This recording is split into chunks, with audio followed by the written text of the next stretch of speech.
Do you want to go for what do you want to talk about first? League. Um, All right, we'll talk we about the could league. do the league, a quick league roundup because we have the semifinals now. Yeah. Um, and then we could move into Hierro, Fernando. Uh, Okay. I keep trying to say Fierro. It's Hierro. Yeah, at Chivas. And then we have the audio of Nestor, what he was yeah. airing. Dude, remember I told you a lot of this stuff, It's gonna come out you're years gonna later. hear it. Yeah. Dude, it's almost 10 years. I think it's like 10 years. oh man. Dude, I'm telling you, if you keep tabs on a lot of this stuff, Yeah. just, just keep your notes. And eventually you start getting like some of these details. All right. And it's funny because you'll hear all type of shit along the way from like, usually from like journalists or host or whatever. And and then you get to hear what the people involved have to say. Um, yeah. doesn't mean they're telling the truth, but it's word of it's first-hand account. Yeah. It's yeah. All right. Cool. Let me get this going then.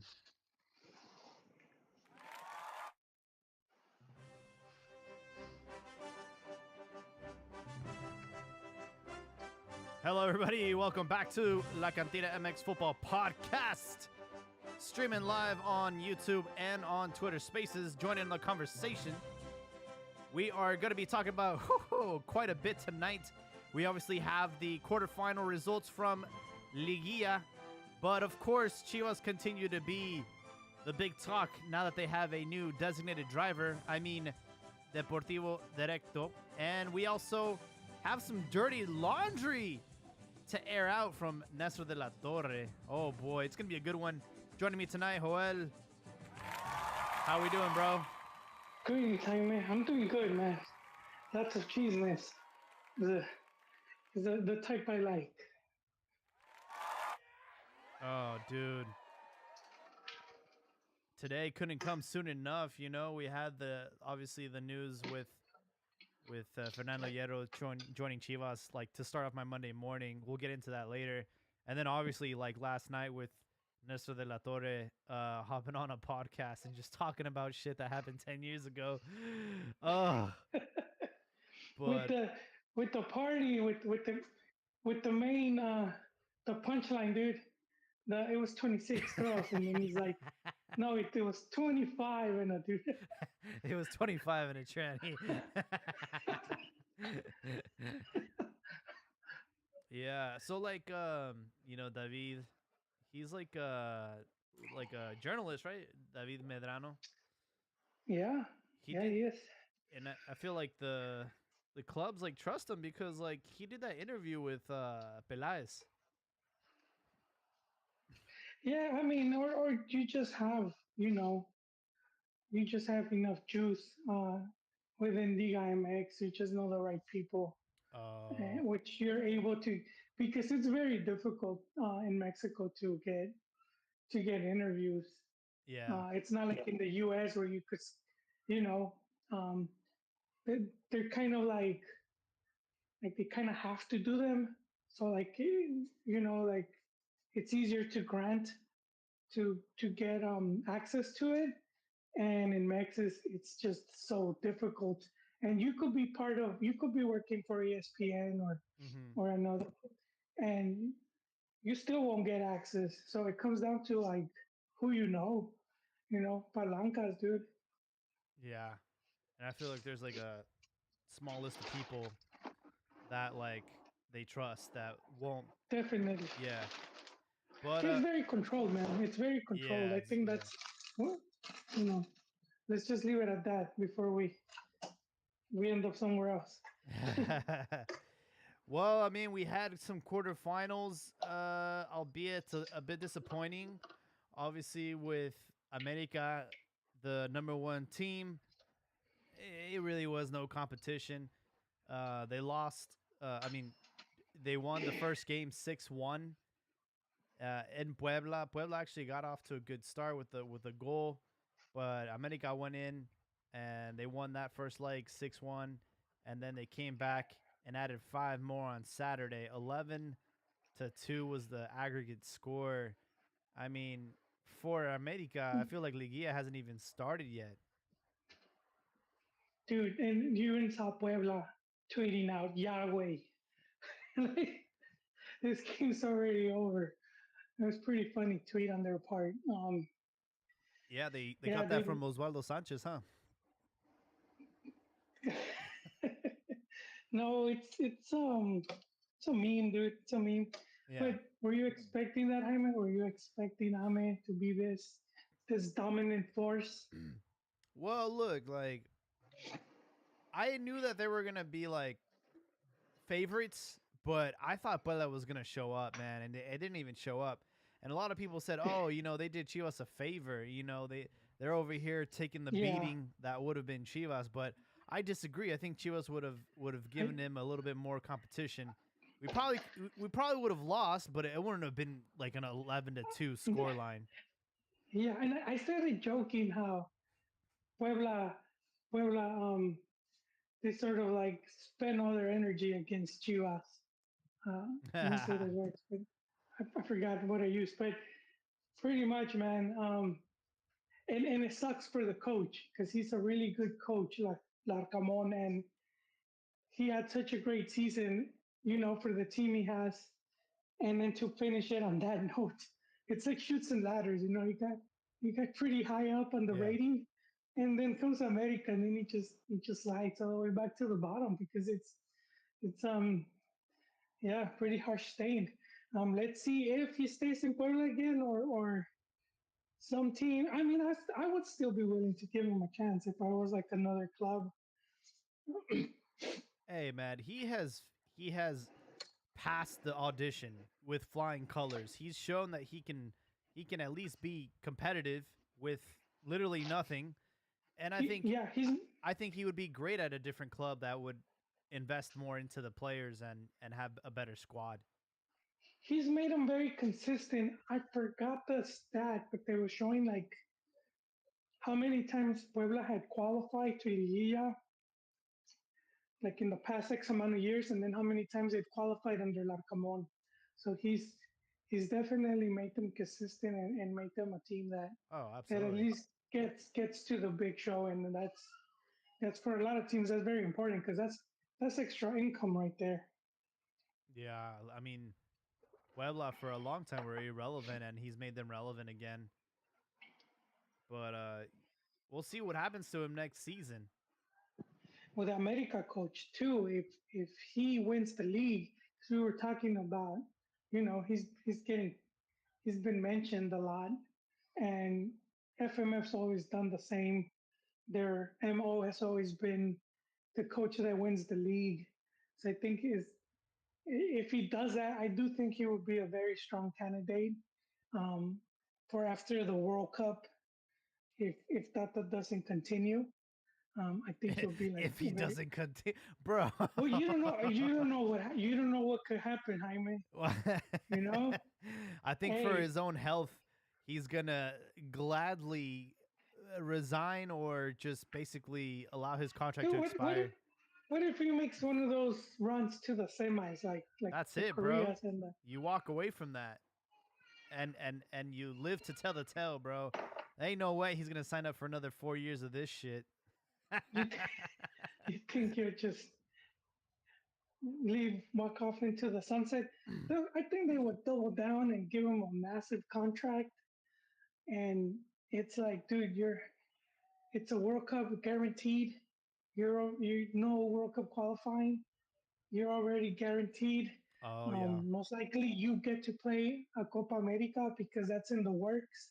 Since there won't be World Cup qualifying for Mex, US, and Canada, they are talking about having another Copa America right here. Hmm. And there's That'd be no smart. the confederaciones used to be like it started being used as the you know like the Dress like the rehearsal. pregame, Yeah. yeah, the dress rehearsal for the World Cup, and I feel it could be something similar, and I don't know. Why wouldn't you, man? I think if he did get far, the media would be back on its nuts again. Yeah, he would have to do something historical in Mexico for them to be like, all right, bro, let's re up let's re up this contract. But Yeah. I honestly felt that Osorio should have gotten that chance because I liked Osorio Oh, as much as people hated him and like didn't like the fact that he kept changing the lineup. yeah. We didn't have any qualifying issues and the players seemed to have his Yeah, back. but the thing with qualifying is that CONCACAF is so inconsistent that some World Cup qualifying cycles are gonna be more difficult than others. You're gonna No, get I somewhere agree. I agree. certain teams like when Costa Rica, they were had one of their best generations ever, going into 2014, and they ended up doing that run. Uh, Honduras, they usually field a tough team, even if they don't win anything, they will still have a very strong, tough team. And same with some of these Caribbean teams like Jamaica, and so I mean, don't they could make your life miserable, man. And other qualifier, it's like those teams aren't there. That's like you know, We had it's like Canada they all of a just sudden come up. yeah. Well, no, I wouldn't say all of a sudden they've been working at this Yeah. for they've been going at it for maybe the past 20 years, where they've been just investing in football and like from putting teams in MLS to starting their own league because they do have their own league Hmm. and with stadiums and all that and then getting to host the World Cup. So no, it does seem that way, but I feel that they've been working at this for a long time now. I don't know, man. I like Osorio. He always had a really good like he knew how to handle the press.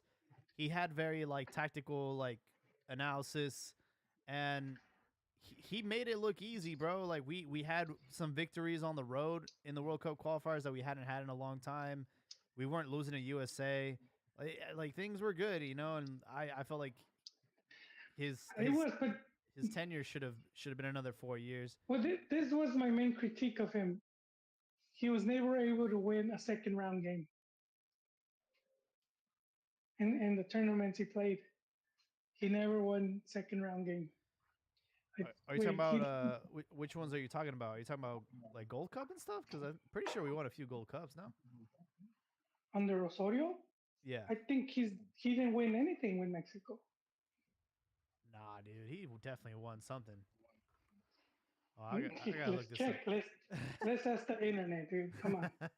He, I know he did not win any second round games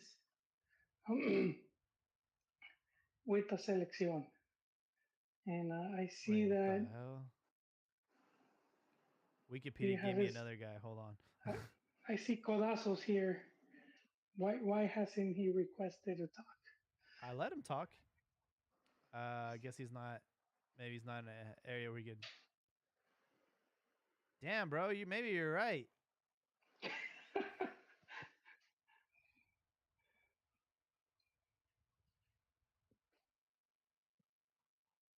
We had that.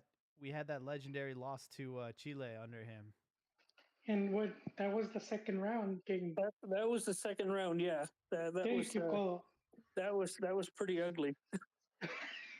I was at that game, man. Oh, Oh, damn! I would. so it's your Oh fault. man, you Right. couldn't sleep that night, huh? By halftime, I was in the beer line the whole time, man. Just getting refills, man. But yeah, no, that was brutal. I can't remember Osorio winning a Gold Cup or not. I just off the top of my head, I can't remember. Now, granted, I think what Jaime was saying about Osorio, I didn't necessarily have an issue with him, and I know that it was sort of a weaker qualifying phase, but that's not his fault, man. You play who they put in front of you at that time. The Yeah, other thing, but the other thing I liked about Osorio is how well he defended set pieces. oh, that yeah, Like can Oh, he that's stood that true. deep. the way he set up that defense, I mean, aside from from Chile and Sweden, uh, man, they did pretty well at not getting you know hit by the U.S. or any of the other taller Concacaf teams, right? And hell, they went over into Columbus and had what's his name, Marquez. Was that was with Osorio, right? Marquez scored that game winner. Um, which game was this? This was at Columbus. It was one of the I think it was a qualifier. Oh, Yeah. No, yeah, you're So right. so he was very good at set pieces, and that said, I don't know necessarily if he should have gotten renewed, but he did well with the media. He did a few things really well, but yeah, that second round was that He was a tough pill for him to swallow. We won a Gold Cup in 2015, but was Piojo still That was coach? Piojo. Yeah, that was that was Piojo. Piojo. They sacked him Then he right punched after that. Martinoli. Yes, on the ride back on the airport. He had been talking shit about his daughter, and Piojo went up to him and said, "Hey, you know what? Martinoli chickened out, but Piojo's hothead, man. And Yeah, He then started throwing hands." we lost to Jamaica in 2017. I remember now. What game was that though? That was Was it semis. so he Yeah. did win? He won quarters against Honduras, but then we lost to Jamaica. All right, so I was wrong. Yeah, but I mean, Damn it. you're right though. We didn't really win anything under him. Well, I mean, second round, most of those, most, and then I think in Confederaciones too, uh, went home right after. But that's kind of the big thing for Mexico to be able to win, you know, those second round games. Mm-hmm.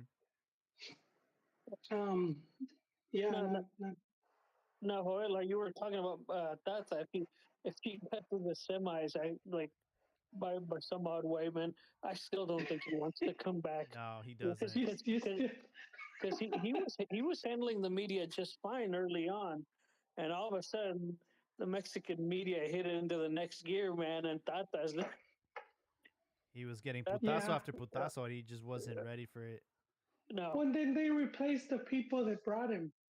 yeah, Torrado and I forget those. I think Edu, Memo Cantu or whatever. Yeah. Some of these dudes that brought him that were like his confidants, and all of a sudden they're gone. And it's like he sort of feels like that they're just placing all the blame on that group. You know, like the federation, instead of taking responsibility for how they handle certain things, Mm-hmm. sort of like just blame the coach.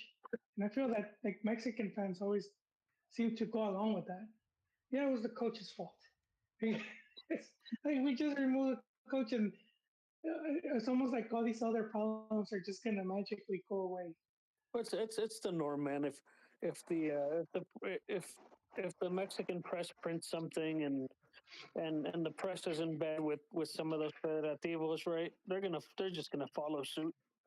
Saying Campos said it recently. I don't know if you guys heard that interview where he said a lot of what's going on with the national team is not Tata's fault, but it's something that's been going on because of how the league is structured and all of this.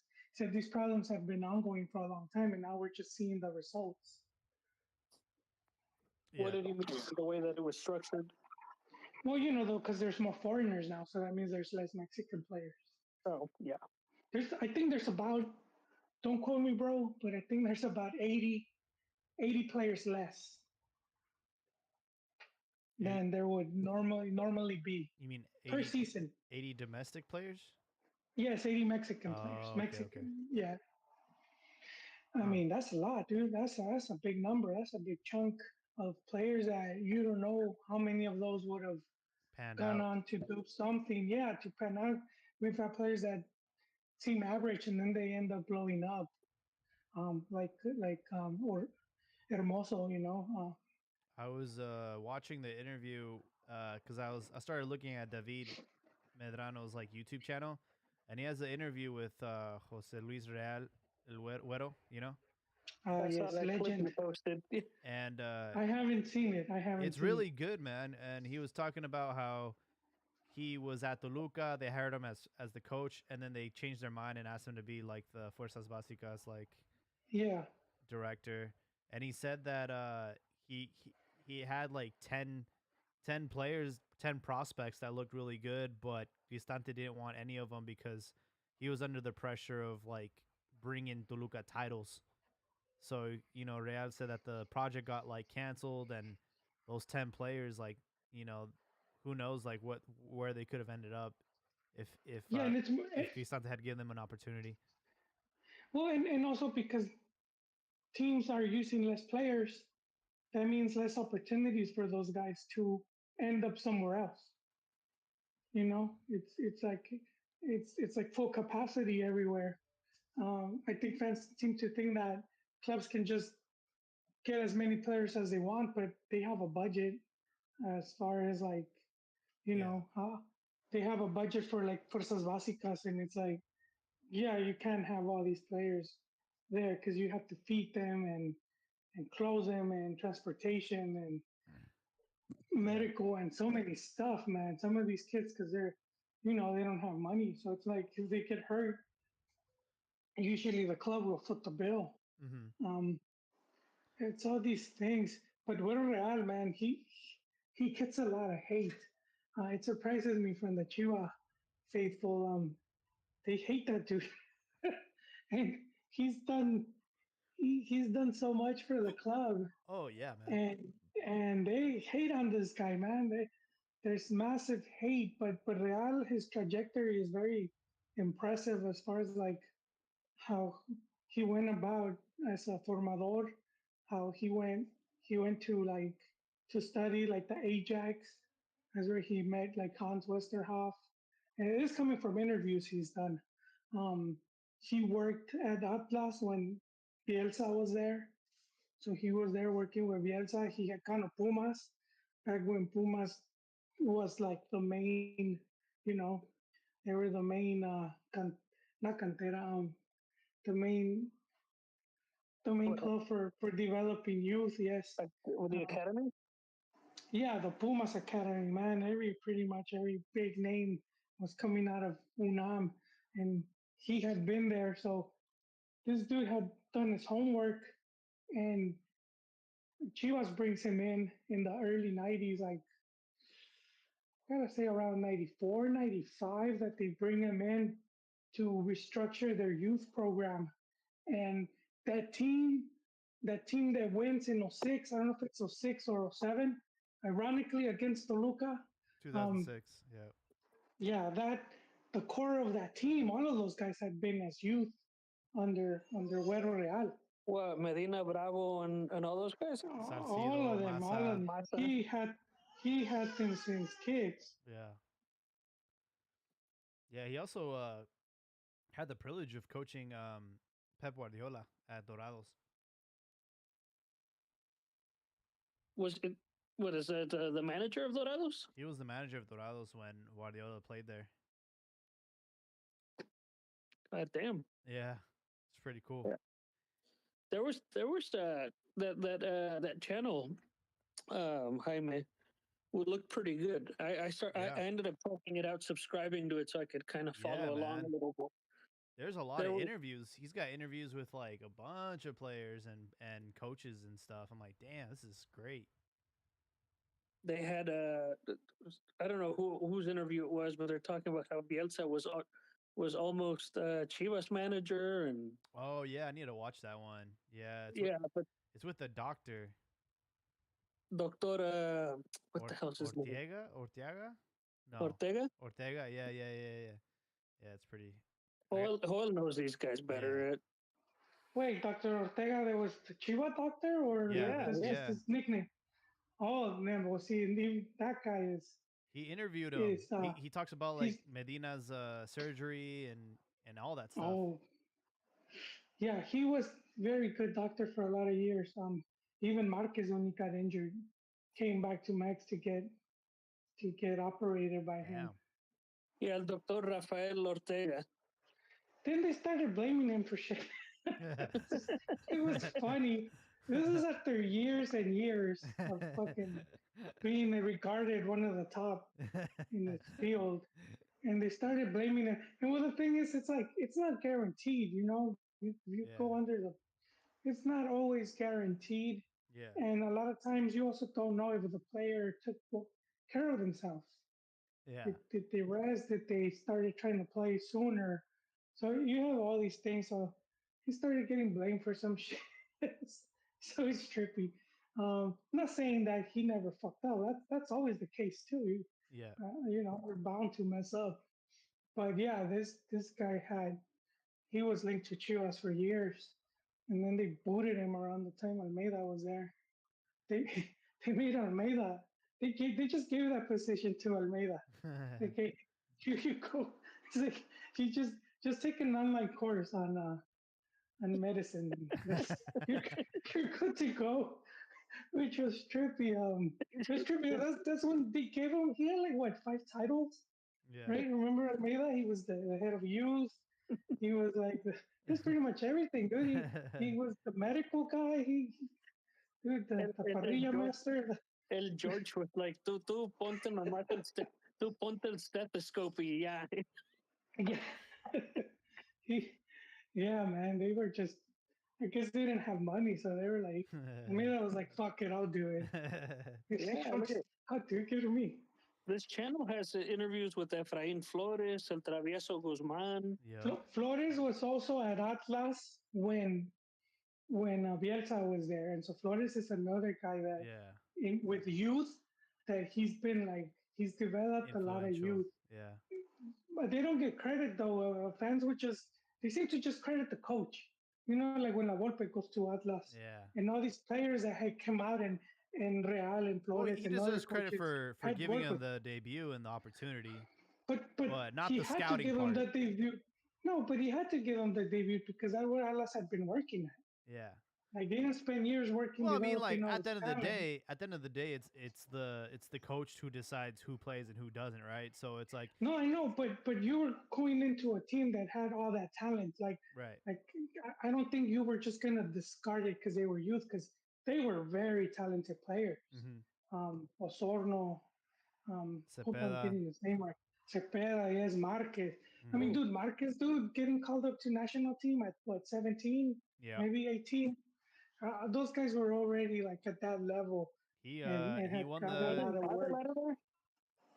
what's that? Pavel Pardo was out of there, wasn't he? Borghetti. Not their tecos. I always confuse the two. But Okay. we could ask the internet. Yeah. Um, Here's an interview with Alberto de la Torre about that story of Scolari almost being Mexico's national team coach.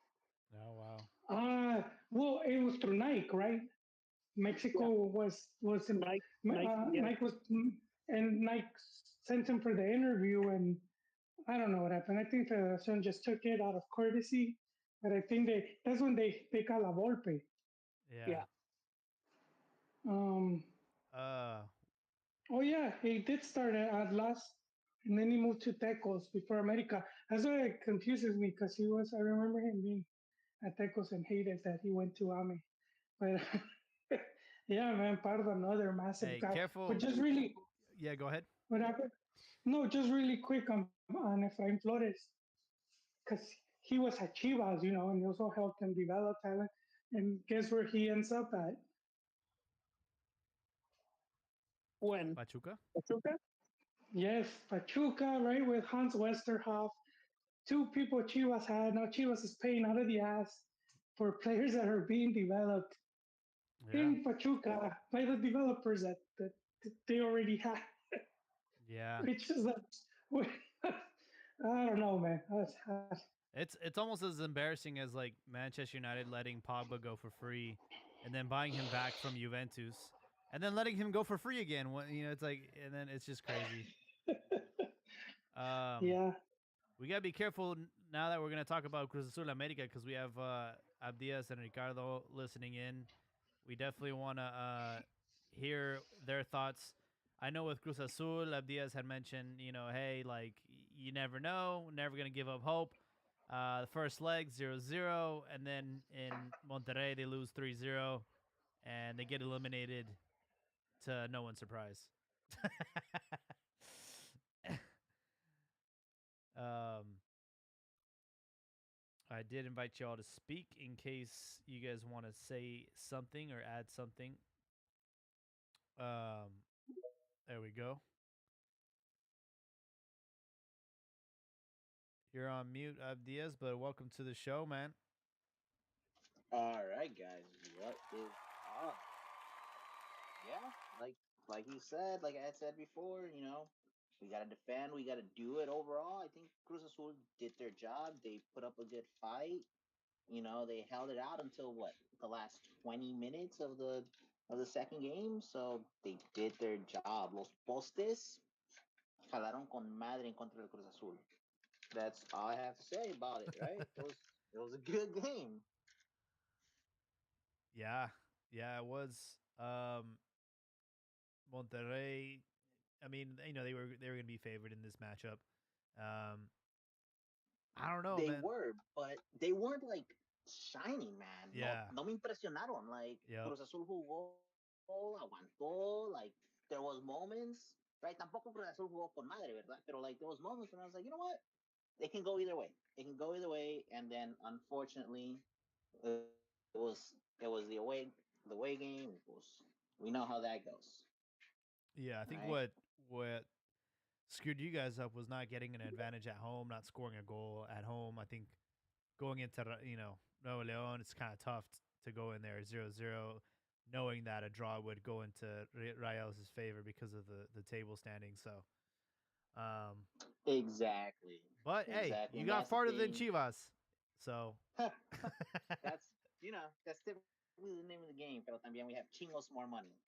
So we tend to throw that thing around quite well. That's why we hire out a lot, pero they never become anything. On the other hand, Nacho Rivero, both games was the one that had the clearest shot on goal. Dos postazos from free kicks. So hopefully we don't sell him because he's turning out to be very quickly a fan favorite and seems to be the free kick taker. So why not keep him? for sure. We did talk about America earlier. I don't know if Ricardo was on. I don't think he was on yet. But we're still waiting for Liguilla to start for them. I got through Puebla pretty easily. Uh, in my opinion, the most entertaining match out of all these was the Toluca Santos game. Back and forth, back and forth. A lot of good action going on. And in the end, Toluca defeat Santos. And they're the only team that remains that are not in the top four. So they were considered an upset. And with Tigres, we're not going to get that Monterrey matchup, Regio Clásico. They ended up losing to Pachuca. Well, they didn't technically lose. They won the first game very last minute thanks to a penalty kick by Gignac. But in the return leg, Pachuca got the 2-1, and they go through 2-2 because of the normal regular season standings. So in the end, we have Pachuca Monterrey and Toluca America.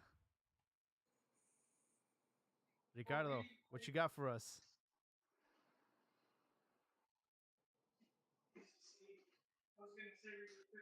You misspoke again, Jaime. What's that? It's Papi America, man. And and regarding Cruz Azul is a typical Cruz Azuliada, man. Like those guys have no heart. I don't know, man. No, no, no, no, no, no. You know what? I'm gonna come in here. Cruz Azuladas are a real thing, pero esta, it wasn't it. It wasn't it. Pumas, Cruz Azulada, right? America, Cruz Azulada. This one, it happened. The team wasn't there. It was better stacked. Ahora, pecho frío, a lo mejor, ¿verdad? Pero Cruz Azulada no. All that talking for nothing. That's all I'm gonna say.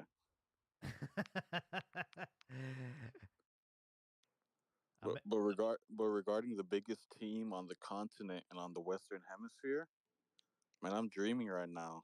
I don't. Someone needs to pinch me. I don't want to wake up. I tuned in to watch football, but I thought I was watching Brazzers. Because Epic Porking, América le dio camotazos a Puebla. Dude, it was pretty brutal out there. You know it's bad when your own Twitter is like, please stop. And that's the same team that eliminated Chivas. So man, we probably would have gave them 12.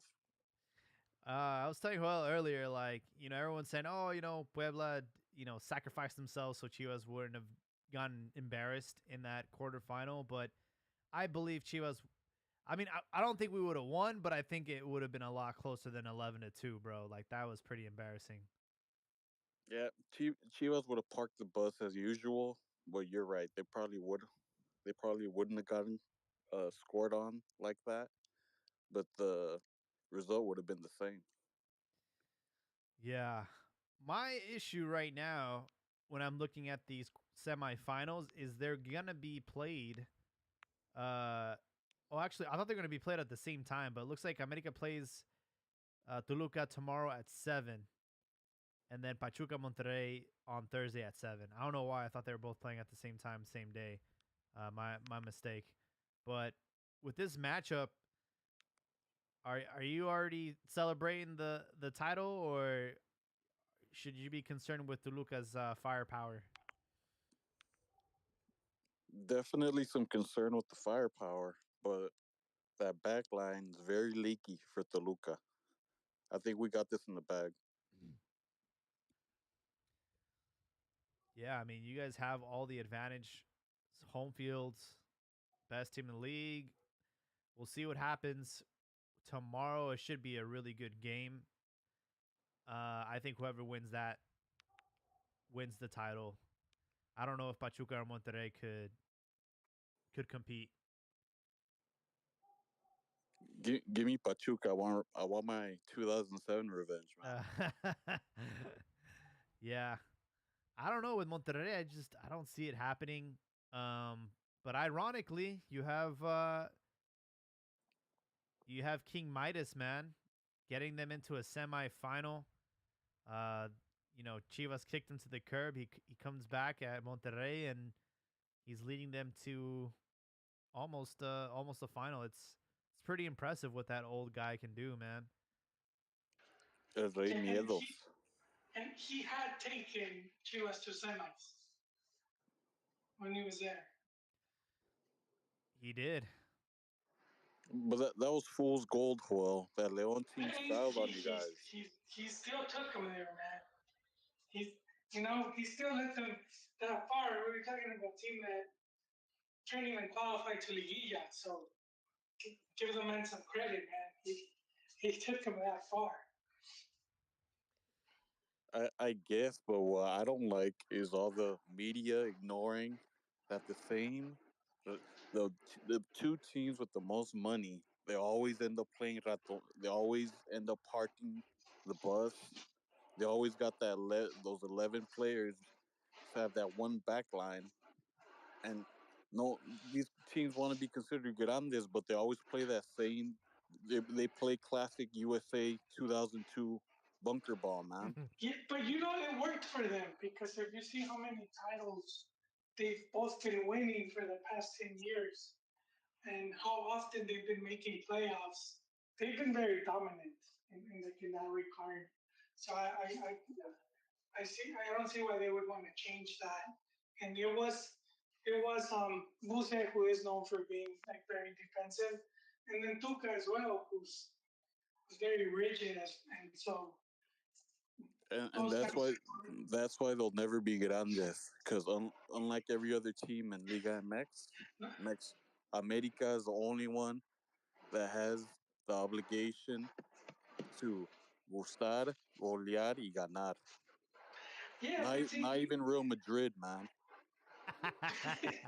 who knows? Real Who knows Madrid, in 10 years? Real Madrid ended third as the club in the club awards for the year. They gave it to Manchester City, man. The club of the Rightfully year. so, man. Rightfully so. Who was number two? Liverpool. Liverpool, and then the Champions League winner Madrid with like 5 nominated players. One that won Balón de Oro and goalkeeper of the year, but no, it's Man City who wins the club of the year. Well, it was just like more exciting football, or I don't know what the they had to win something, dude. I don't know what the decision was, how it came to that, but I think it was just France not wanting Mbappe to go to Madrid. And, well, Mbappe's not going to the World Cup, right? Why not? I heard he was injured, and so he's missing it. I don't know. No, I think he's fine. He's I think fine. he might be competing him with someone else. That's Jota. He just got ruled out for the World Cup today. But he's Portuguese. He's not French. We've made it this far about talking about the biggest news of the week. Chivas have Here a it new comes. Chivas have a new DD, and his name goes by Fernando Hierro, Real Madrid player, and a winner. And I think everybody else is upset about, not talking about Liguilla and talking about America, because the whole week we're just talking about Chivas, bro. They announced it, during Liguilla, right? They announced Peláez's departure, and wait, no, what did they announce during Liguilla? They announced something, and then it just like took all the news by storm. But Fernando Hierro, the new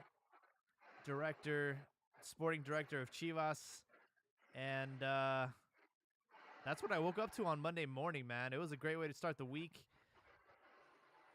But is this a good thing? Is this a bad thing? I really want to know how you guys feel about it. Nah, I think when Chivas brought Johan Cruyff, that was bigger. That was even bigger. Granted, he was sick and whatnot, but I think that project was like higher undertaking. And then I don't know what happened exactly. That project was dead on arrival, bro. He was an advisor. He was not sporting director. So, like, how much control was he gonna have? But it all comes from him though. Like his like kind of his vision and his idea of how to structure the team, and so he had his people there running it for him. So I don't think he has to be there. Do you know what I mean? He's like the mastermind. He already said everything, so he just had the people there, just doing, paid by numbers at this point. But I do feel that was like the bigger one role. This was just one guy that hasn't worked in what 4 years. I think was the last time Who, Fernando? Yes. Yeah, and he was like, his situation was a little bit more fucked up because no big team came knocking on his door, man. It's true for the success he had. I have to wonder why weren't there offers, or why wasn't he accepting them? Well, I think the confusion was this, right? He wasn't really known to be like a coach. And he was the sporting director for Spain when they won the Euro and when they won the World Cup. And then in 2018, like days before the World Cup, Lopetegui, was it Lopetegui? Right? He was the coach of Spain, and Real Madrid had announced that he was gonna coach Real Madrid like before the World Cup started, and I guess the federation didn't like that, and they fired him. And then he had to step in and be like the last minute coach for the 2018 World Cup, like a couple days before it started. So he's not really been known to be a coach. He hasn't really had much success as coach, but as sporting director, man, he's got a pretty impressive record. So unfortunately, we have to seek to the external, the foreigners, but maybe for this role, we do need a breath of fresh air, because Amauri on paper did the right thing, right? He brought in, one of the best sporting directors available, which was Peláez, and Peláez hired, which was on paper the best Mexican coach of all time, with Vucetich. So going with like Mexicans, it didn't really work out. So now we're trying something new. For me, it did work out. Semifinals. I'm gonna point to that again. Semifinals, they were the number of players they were debuting and playing youth. It was a good number. I I don't have the list. I lost it, but I said it before. I just think the big like people hated. They just didn't like how he played. They thought it was too like ratonero, like they were going with Ricardo's hot takes. I didn't really care as long as you're in Liguilla, as long as you're getting the results. I don't really care how the team is playing, but I do feel that he was doing a good job, and he didn't leave because of results. Let's keep in mind his last 5 games, they were all like draws and wins. He got sacked after beating Pachuca, which has been Chivas Coco for a long time. And I think that was all from Leaño, who was pushing to take over. And even now with Fernando Hierro, that's the big rumors that it was Leaño that brought him in. Yeah, where does this come from, man? How do you get somebody like that? That's my question. Well, Leaño's been, he just has a lot of connections because he comes from money. So, you always kind of getting to attend these functions where you meet all these people. Do you know what I mean? Mm-hmm. Like when they'll host like football symposiums and whatnot, and so they pay a lot of money to go there. And a lot of times you're mostly going for the meet and greet, not so much for what the speakers are there to talk about. It's more like you get to connect with these other individuals from the football world. Well, I think whether Leaño had an influence or not, at the end of the day, it's all going to come down to Amauri and how open-minded he is to Fernando Hierro. Sorry, not Fernando. To Hierro's suggestions. And what I mean by that is that I'm a guy that sees the glass half empty. I see the negative stuff. I see all the negative corruption in Liga MX. But on the positive side, I see somebody that's coming in that's not corrupted, is not tainted by those things. So he's not the whole promotores, that whole promo food shit going on with Tapatío. As far as like negotiations, he doesn't owe anybody favors, things like that. So gets a fresh start on the landscape. Now it's gonna come up to Amauri when he comes up to him and says, "We need to do this. We need to do this." You know how Atletico San Luis, they have those Atletico Madrid owners, and they criticize so many things about Liga MX. They think they need to change. If Hierro's the same way, Amauri's gonna have to be responsive. Same way his dad Well, was with Cruyff when he came and said, "You have artificial turf. It sucks. Replace it all with grass." He said, "All right, let's do it. It's going to cost me a lot of money, but if you're saying that's what we got to do." If Amaudi's willing to do those things, and if they're willing to give him the patience that they gave to Ricardo, I think there could be a lot of positives. Chivas got enough of those Ricardos, huh? I don't, I don't think they ever gave Ricardo patience. I don't know. I think if Pelas anything, was given a lot of patience. I mean, I know you like no, to make the patience. argument that What? he did give results. He said in his conference, the What? team But went from patience where? semis to I mean, quarterfinals to whatever. They're always like in Liguilla or whatever the case might be. But you also have to realize that throughout the season and everything, there was a lot of dips, there was a lot of lows. It was all roller coaster. It was always roller yeah, coaster. It was consistency to making it to Liguilla, making it around. But look at Liguilla, how many teams make it to Liguilla? Yeah. If it would have been top four, only make it to Liguilla, I'm pretty sure Chivas wouldn't have made it. Yeah. So I mean, that's his defense. Oh well, we were in Liguilla every time I came in. Yeah, but what about the regular season? It yeah. was a But, roller but coaster Chivas every is not single a top time. four team. But Chivas is not a top. They haven't been a top four team in like Well, that's his job, though. forever. His That job is is his to. job. That's his That's job to his make us a job. top 14, and he failed. Yeah, but when he fell, why? Because he couldn't bring in He players like failed on a because limited budget. he told us we were gonna win championships, and we didn't. And Well, we his word, he couldn't keep his word. But I'm saying, how is he going to bring the top players when the club can't afford Well, them? don't come in making fake yeah, promises. He should have analyzed that beforehand. he could have said But that. Yeah, but exactly. but if he doesn't do that, if he comes out saying what Joel says, he's diminishing the brand. Yeah, and look, this is the other thing.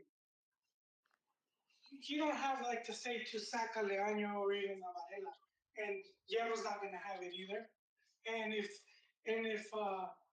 Leaño brought him in, he's not gonna ask for this dude to, hey, why is he meddling in club affairs? And if you're saying from food, do you think that thing's there and no one has their hand on it? All of these dudes most likely do. And so he's not coming in and he's gonna say to change all of these other things. Is more likely like just concentrate on what's on the field. Don't worry about this other stuff. don't don't worry about what we're doing, bro. Yeah, Just do don't your look behind the Well, that's no curtain, longer bro. a sporting Don't, director. The sporting director is like your general, General manager. your front office guy. yeah. yeah, but we're talking Liga MX, man. So There's a it's lot of shady shit it's that happens in Mexico, and Yeto's gonna find out. But the one thing that I'm looking forward to is the focus on the youth and developing players. He obviously did a really good job in Spain doing that.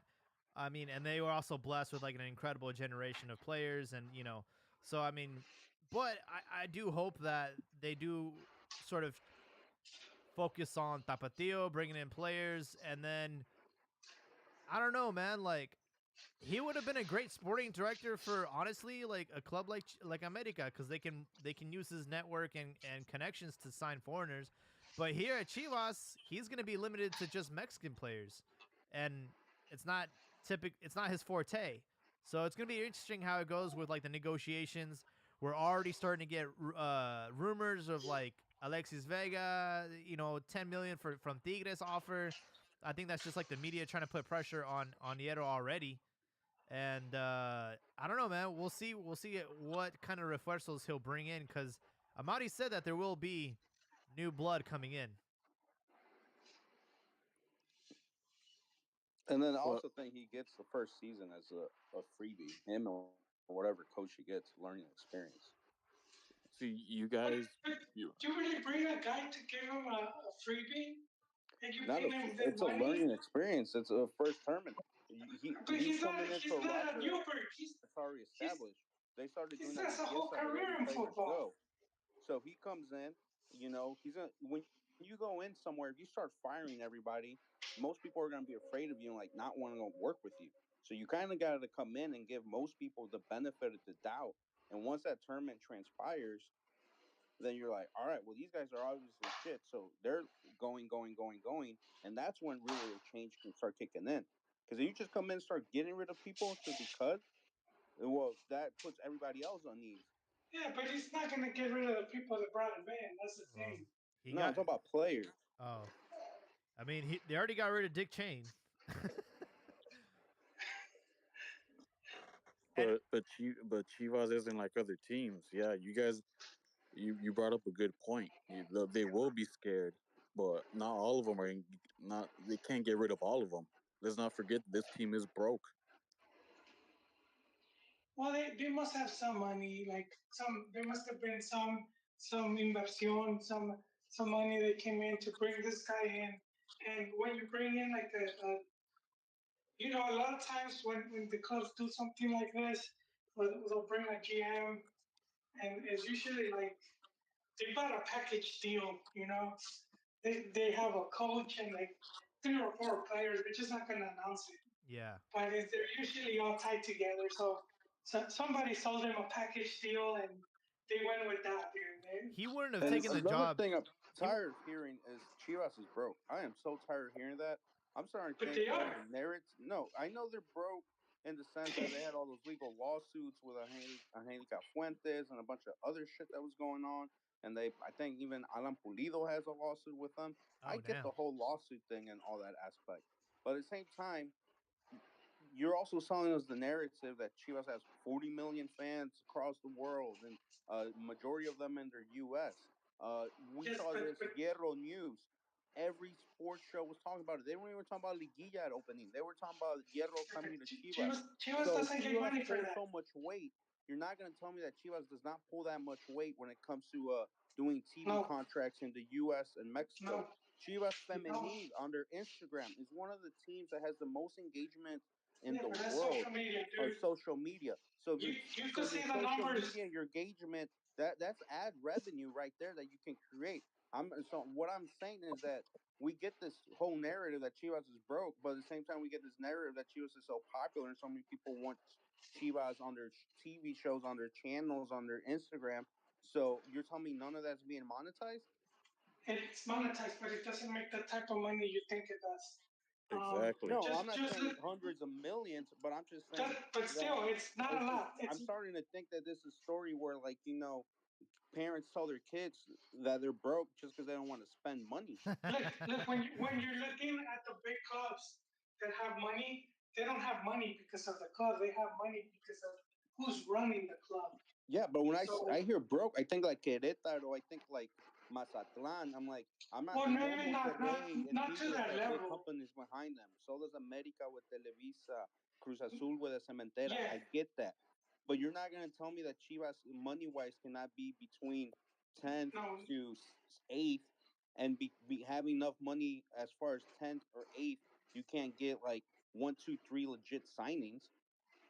but they can't because they're competing with the top four, and then after that you have the MLS teams. So then that that puts them way down now as far as like when they're going after a I big name honestly player. think that's BS. You tell me like Fernando Navarro, who's always been consistent for Leon, and now he's over at Toluca. That he's never calls up for national team. I guess his height, but he's always consistent. You tell me like Chivas couldn't drop some money on Fernando Navarro. They couldn't drop some money on Eduardo Aguirre at Santos. I'm not saying go get They didn't Chicharito, want to sell Carlos them, Vela, but like medium level experienced players. but Yeah, yeah, I but mean, some of those players the clubs didn't want to sell. So that's the other thing. You can't just go and offer. It's like you have to have some type of connection, or else they won't negotiate with you. And that's happened to Chivas, and I know it was happening to America recently, where the clubs just wouldn't negotiate. we're And over here penny it's pinching sort of for a like Peruvian, bro. Well, then so let's get that's rid the of the narrative of the most popular team, the most fans in Mexico and the U.S. Like all Algo this, no because cuadra. obviously it doesn't equal. Yeah, it doesn't. Something All doesn't that's add a up. lie.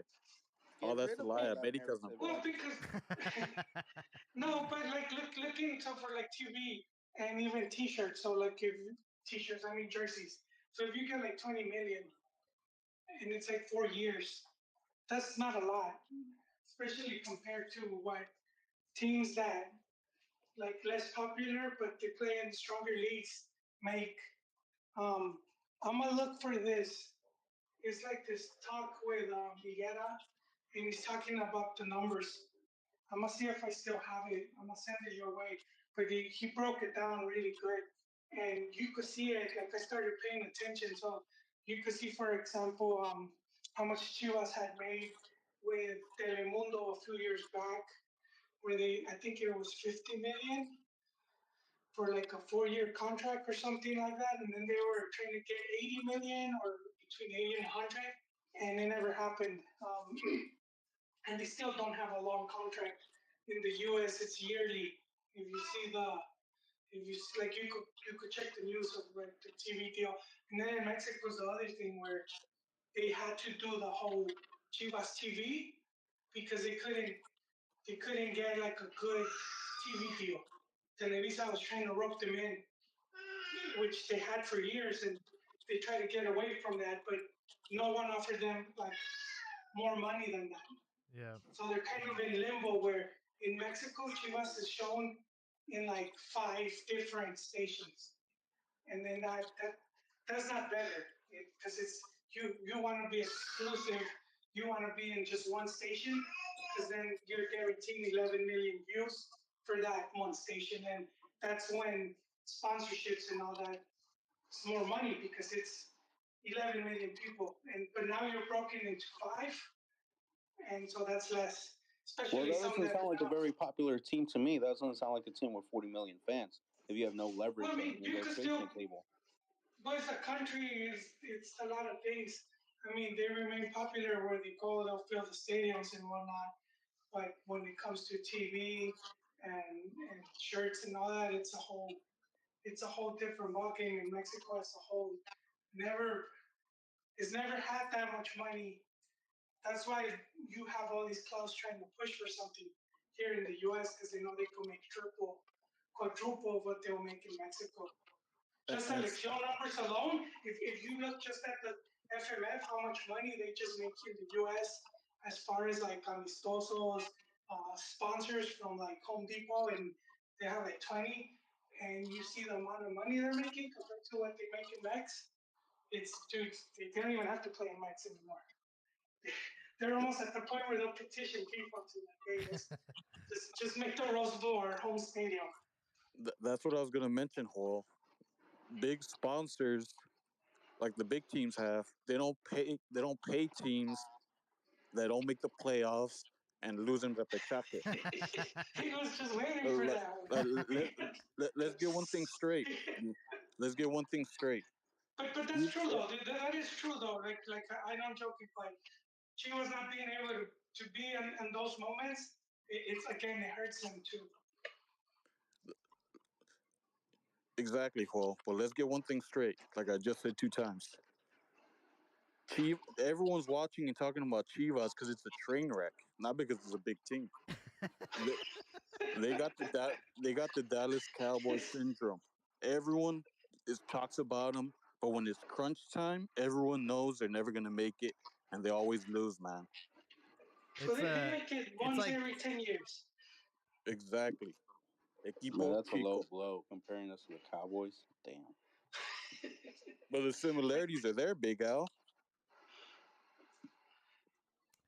it's like that scene out of Pirates of the Caribbean. It's like, you must be one of the worst captains of all time. He's like, but you have heard of me. Exactly. Same thing.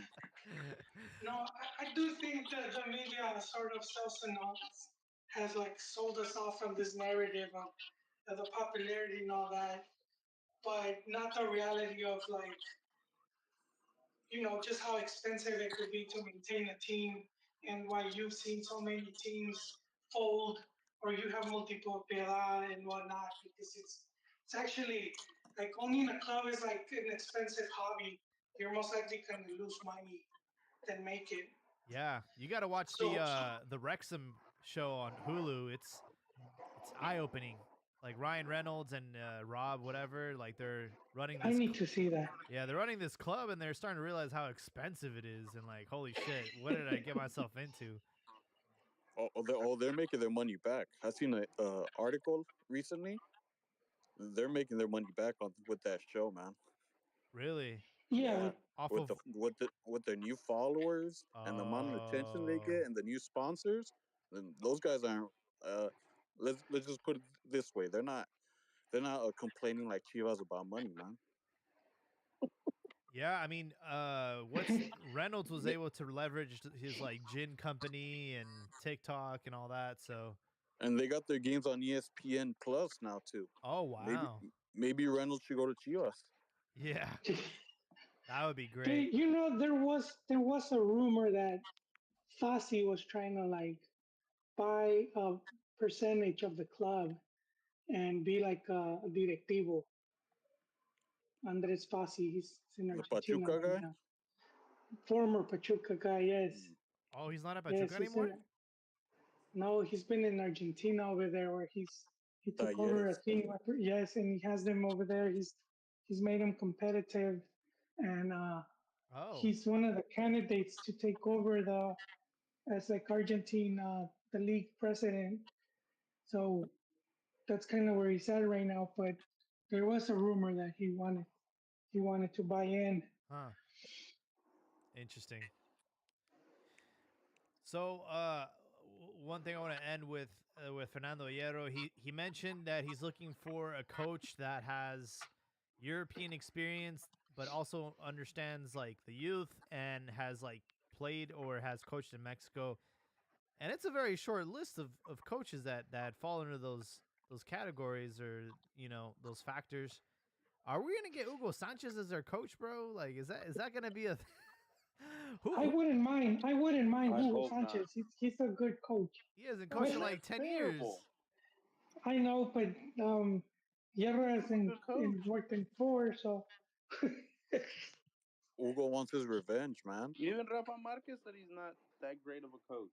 What Makes Hugo a great coach. Would Like the Rafael want to campeonato with be? Pumas, where he came in and threw all money and prizes at the players, and his assistant did the actual work behind the scenes. Well, bring that guy too, man.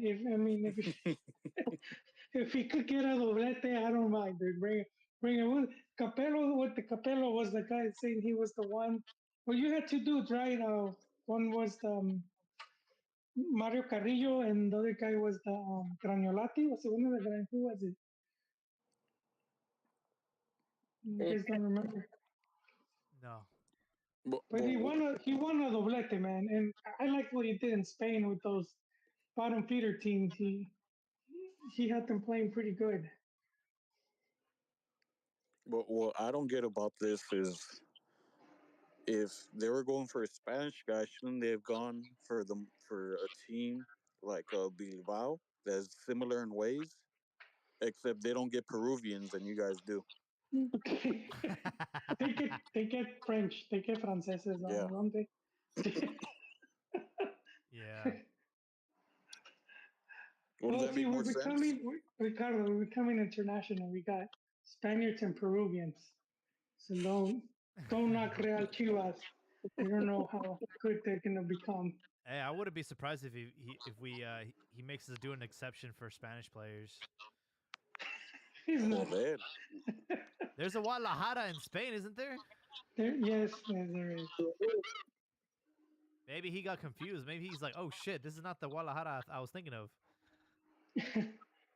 so off the top of my head, I'm thinking of the guys with the European experience, right? So that's Hugo, Caicedo, and Portugal. Yeah. I don't think it's gonna be any of those guys. Neither do I. What about Michel? Oh god. Yeah, Mitchell is one of them. Uh,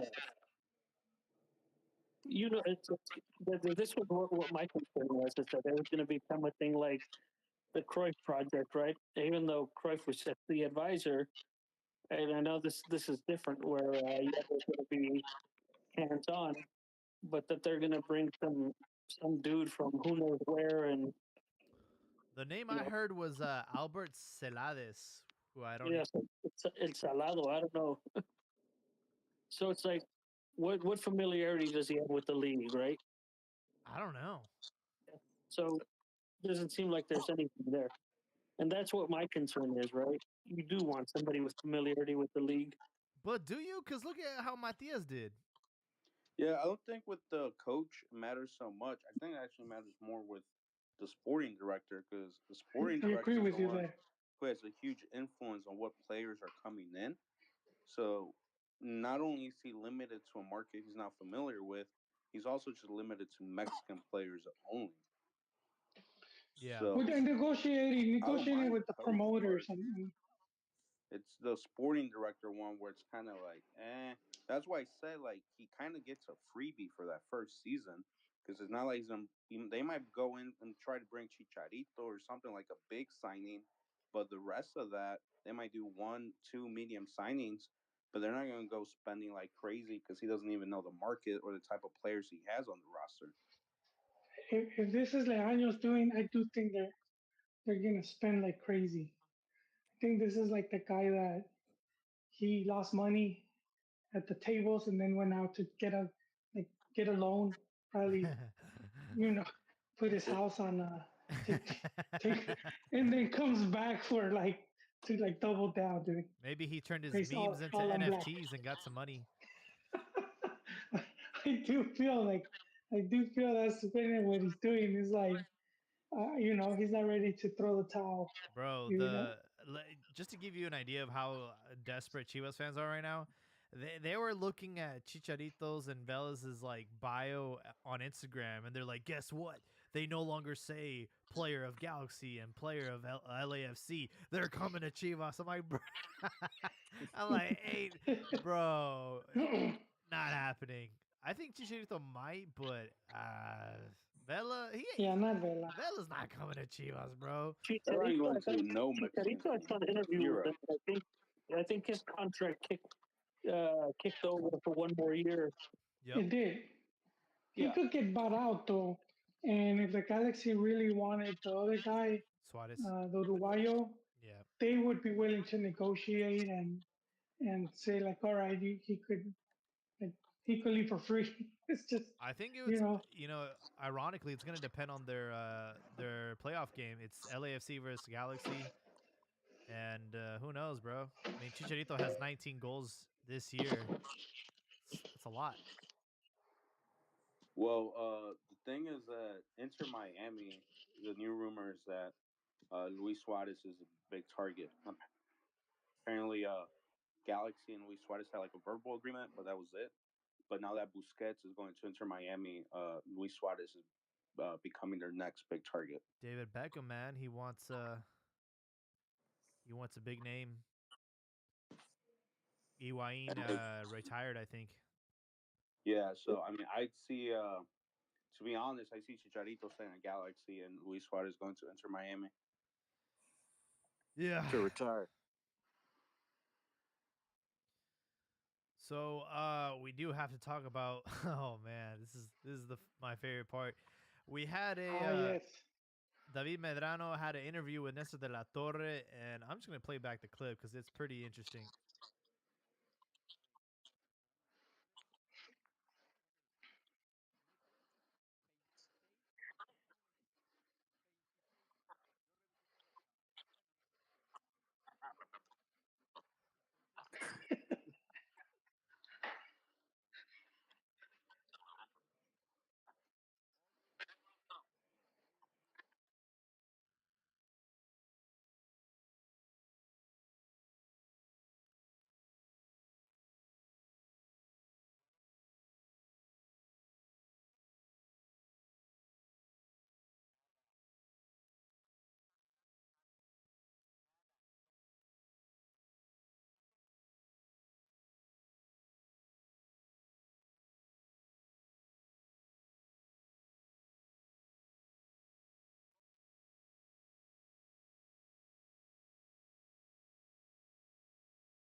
Who was doing lines, dude? Oh shit, bro! I woke up to this tweet, bro, and I'm like, holy shit, bro! This guy is airing out dirty laundry. The juice that I've wanted for like 10 years finally comes out. Finally, Hey, you want to give me? You want me to give you more juice? What's that? If you look at the timelines, Vela he went back to Leccion when Salcido Massa and Torrado went uh, left the national team, like retired. And once Torrado was appointed like the Direct. sporting director or whatever, Vela never went back. So that Oh. tells me that Torrado, Salcido, and Massa, who were more experienced guys, older guys, did a chicharito and saved their asses, and uh, and they didn't get any castigo. So Vela said, "Screw it." Or it might be a big coincidence, but I don't know. The full interview comes out on Thursday. I'm looking forward to it, but damn, bro. Did he have to Did you see the other clip um where he accuses Decio de Maria of partying with those guys? yeah, I heard about that. oh, I I think that was a that's little bit even too bigger, big. dude. Yeah. So there, that is. Yeah, that one came up on his YouTube channel. But yeah, the full interview will come out on Thursday. I'm looking forward to it, but did he really have to be that specific? Like there was 26, well, 25 in a tranny.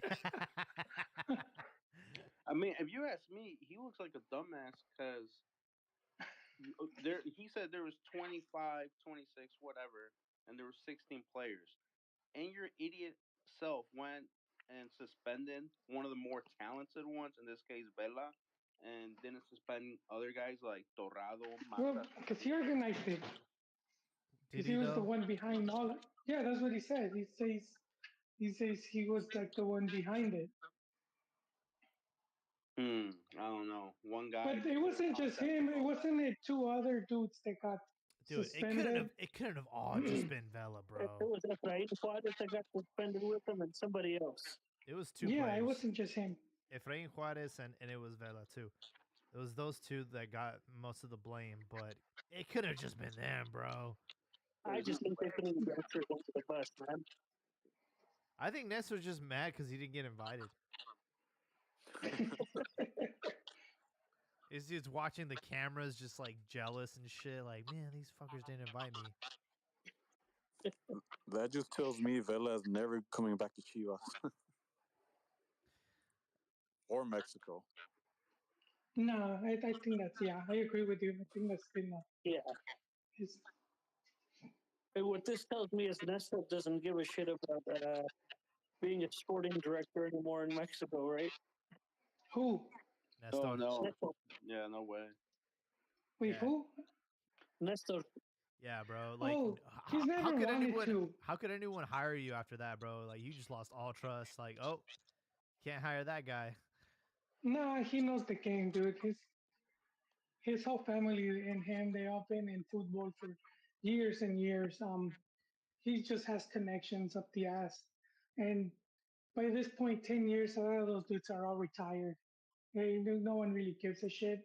Uh, but I think he said in one interview how he after Chivas he turned down offers because he just didn't care to do other teams, and he has a their family has a company, a construction company, and then they ended up doing good because they got government contracts. So it was pretty sad.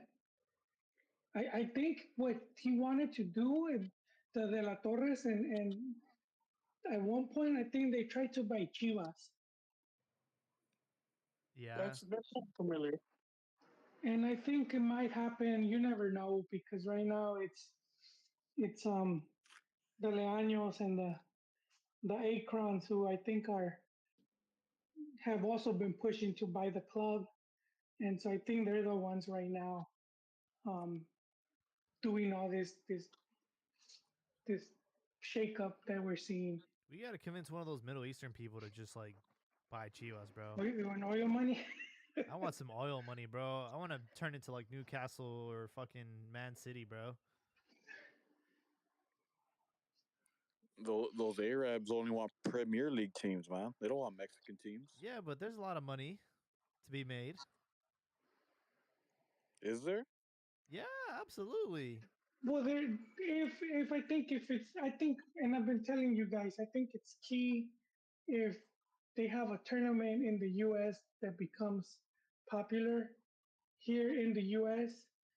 And then I think that could kick something off. Everyone was trying to Because penetrate into the U.S. market, bro. And you have a team who's, like, arguably one of the biggest, ones in North America. Plus, you got a World Cup coming this way. Like, right now, you can get in for cheap. See, Chivas just need to hire me, bro. I can sell the team. I can sell the team. he said, I mean, I think there's money to be made. That's why I say that the whole most popular team or whatever thing is not being monetized or it's not true. Because if you look up the interview with Justino Compan, who used to be like the FMF president, Mm-hmm. he Mexico used to be sponsored by Nike, and he went and asked for double the money to renew the contract. Nike told him, "We don't even give that to Brazil, so Mm. no way." He They went to Adidas and they didn't give him double the money. He said they gave him 5 times the money of what Nike was giving No them. shit. And look up the interview. Just type in Justino Compan Nike Adidas and it'll come up. So Adidas gave him 5 times the uniform. That 2010 jersey, the black and gold, it was one of the most sold jerseys in the world, like top three. And I mean, when you can see it with the Moleros. I mean, Mexico sells. So Chivas is an all Mexican team, has a big fan base in Mexico, in the U.S. It is not being monetized the way it should be, or everything's a big lie, and it's not as popular as they say it is.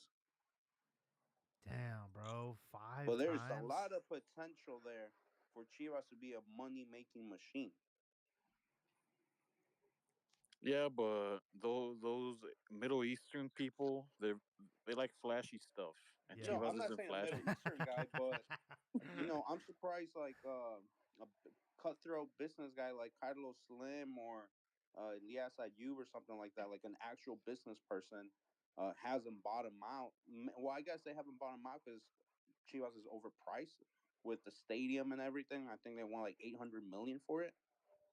So I think that's why. But I think of an actual business person that can see all that potential, I think they could do well. Chivas just wants too much for the team. You got NFL teams that are worth a billion. The Cleveland Browns are worth $1 billion. You're not telling me Chivas aren't could be worth $1 billion? No, and I'll tell you why.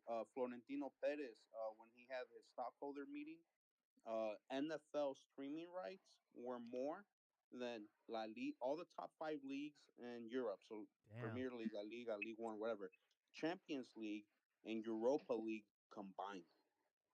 I believe it. The NFL makes more streaming rights than all of them combined. In the So internationally or in the states?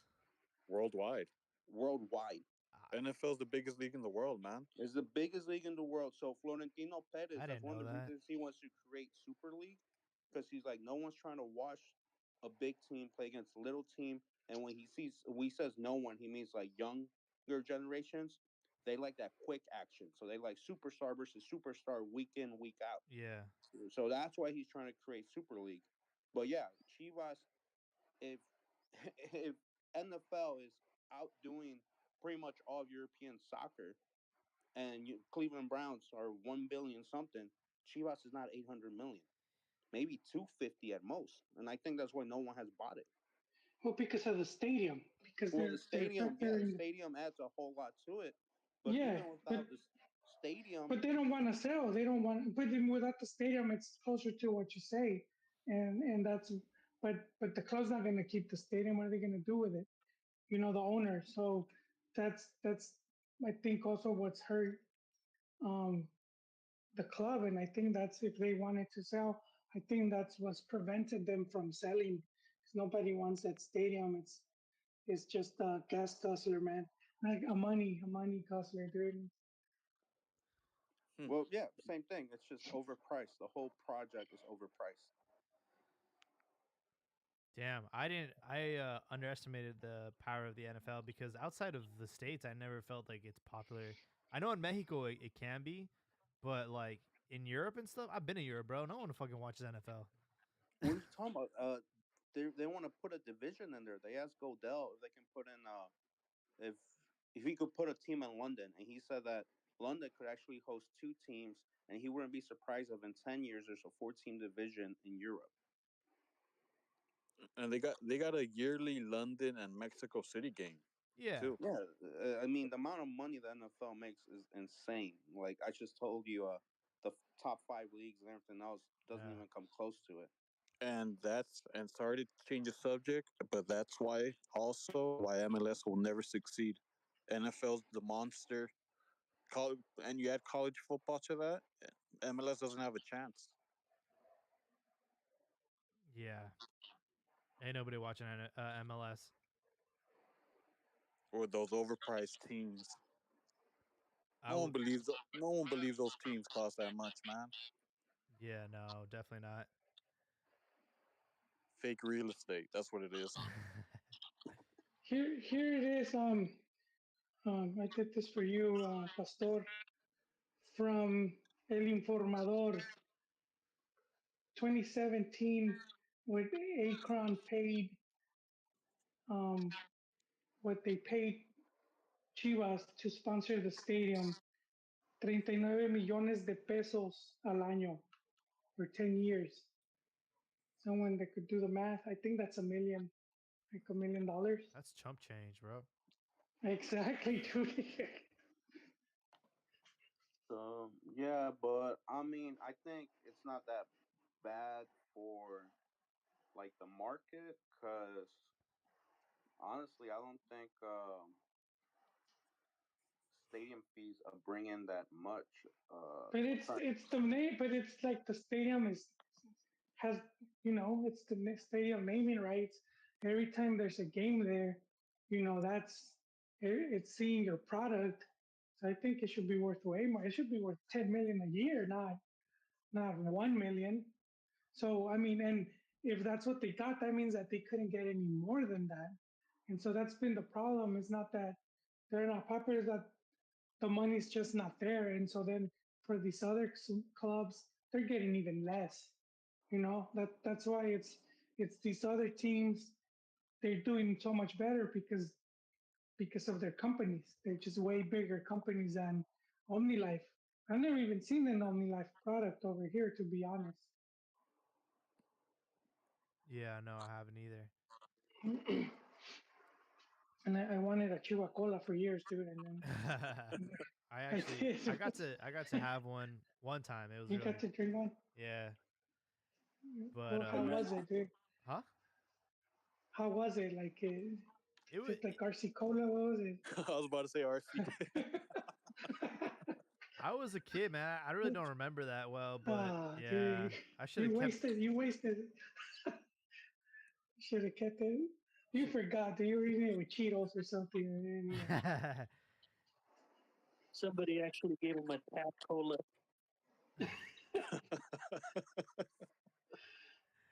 Yeah. Um. But yeah, man, that's the show. Man, how do you guys feel about the semifinals? I want to hear you guys' predictions before we close out. Well, semifinals.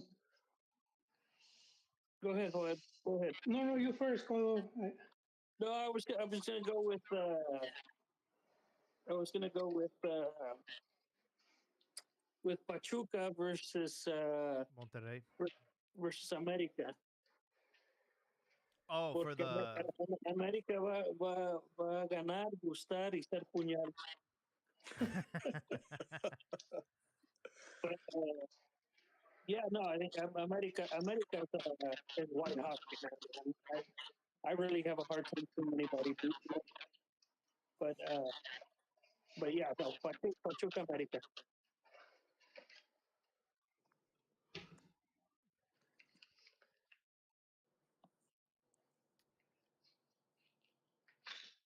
what you got? Yeah, I don't like going against the trend. America has played Toluca twice this year. One time beat them 3-0. The other game beat them 1-0. Uh, one was the 3-0 was last tournament when Toluca sucked, and the 1-0 was this tournament after they got all those refuerzos. But America is just hot.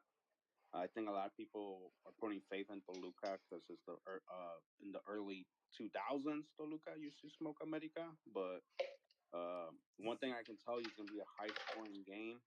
Uh, Yep. on average, they always go over 2.5 goals. So, with Toluca having that leaky defense, I think that can happen as well. Should be a lot of goals.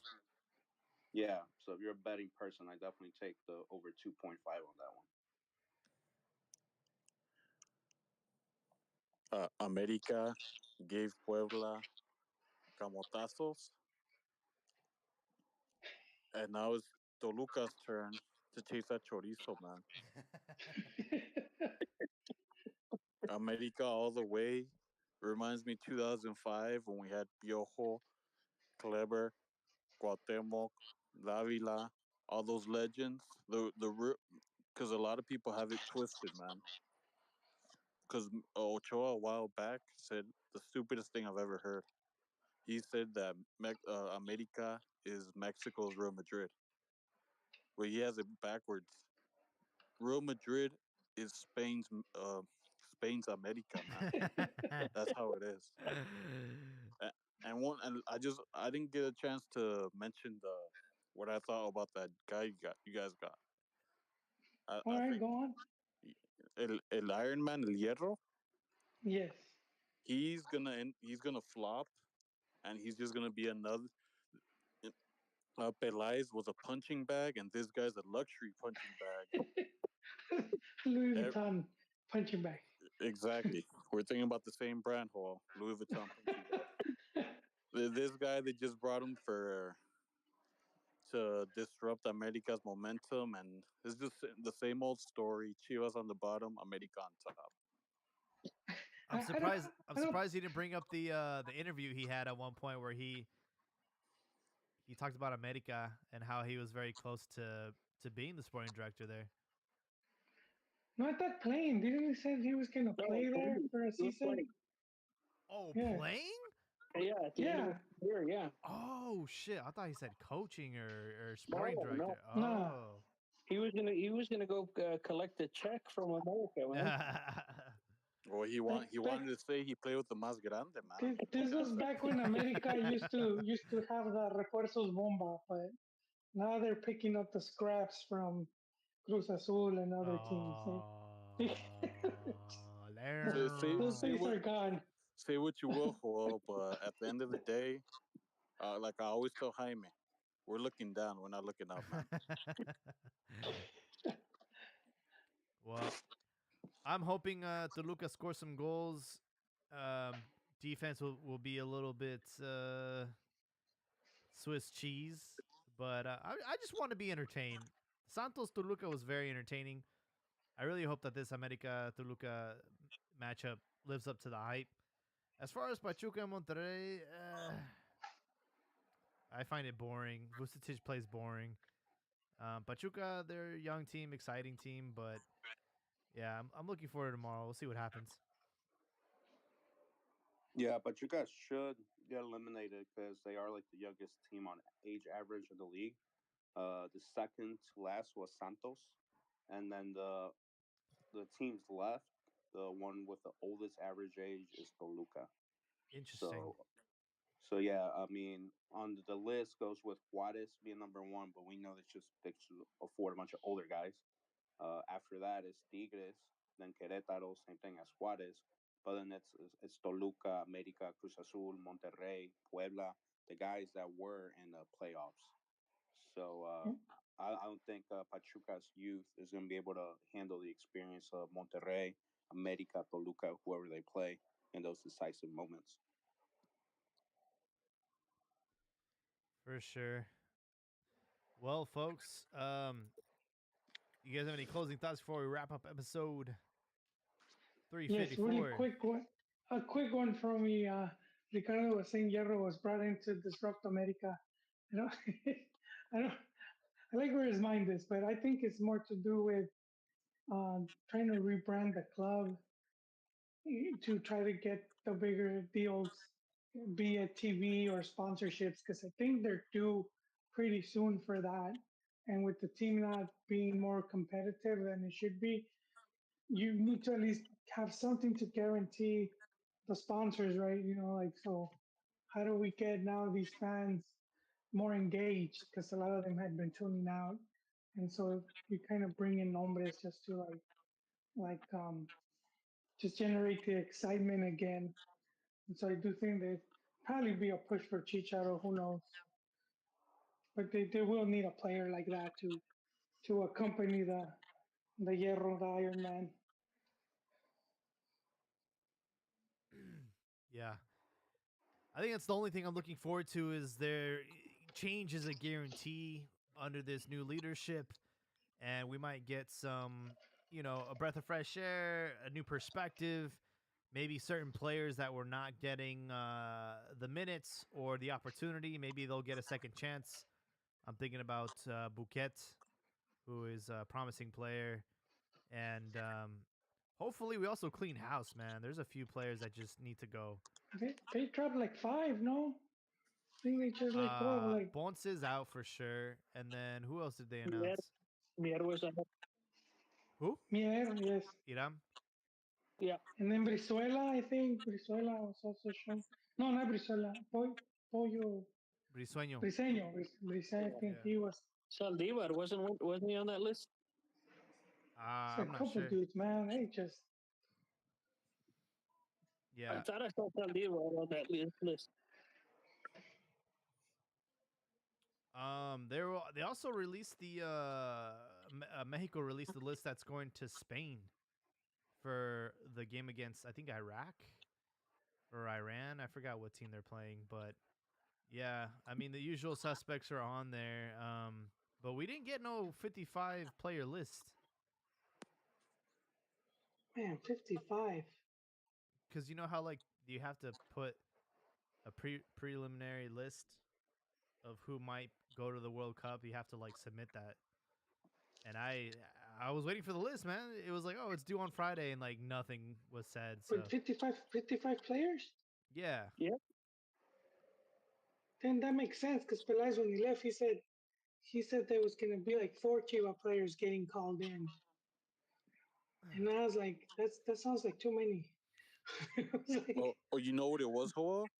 I caught yeah, that too when I was watching Reacción en Cadena. They were dissecting the interview, and you know what that was about? They're talking about the young kids they're taking over there to spar yeah. with the main team. Ah, yes, So yes. more parlor tricks from your team, man. more parlor tricks. No, but the sparring is good. I remember Argentina would do that in the World Cups. They would take their under 21 or under 23, and they would take them and as sparring so they could play, and then they got kind of to be there. So I don't know if they're gonna do like have a young team over there as well. For sure, folks. Ricardo, you got any closing thoughts before we wrap up episode 354? Once again, I always got to thank you guys for inviting me. Number one fan, everyone knows. Yes, sir. But it looks like I'm gonna have to break my own rule. I'm not those type of fans that buys jerseys every year.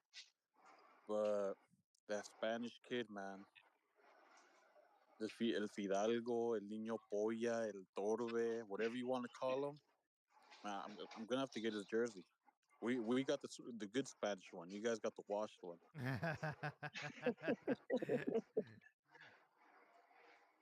For sure, man. Well, thanks for hopping on. Hopefully your America can give us an entertaining match tomorrow. Elbow, what you got for us, man? Well, just looking forward to some good footy, man. As I was thinking, it's America Pachuca in the final, and doesn't mean I'm not hoping that there's an upset with Toluca upsetting America, but I don't know that that's realistic at this point. But yeah, just looking forward to some good footy, man. And Absolutely. thanks again, everyone. Pastor, thanks for hopping on, man. What you got for me? Nothing much. It looks like America's gonna beat Toluca, but I'm be hanging on to that hope of seeing America crash after that great season they had, and then hopefully Nacho Ambriz gets that win, because I think whoever gets the win out of Nacho Ambriz or Tena, they're gonna become the Mexico coach. Oh yeah, that's actually yeah, you're right. We'll see what I think happens. that's what they're playing for. I think if one of those two wins the championship, that's what they're playing for. Medica's coach, I don't think he'd be interested in that, but who knows?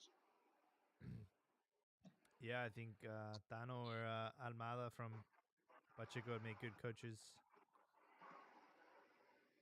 Well, folks, thank you guys for joining us tonight. Make sure to follow us on Twitter. We're also on Instagram, YouTube. Just created a TikTok today. We'll figure out what we do with that. And don't forget, the World Cup's in 33 days. Excited for that.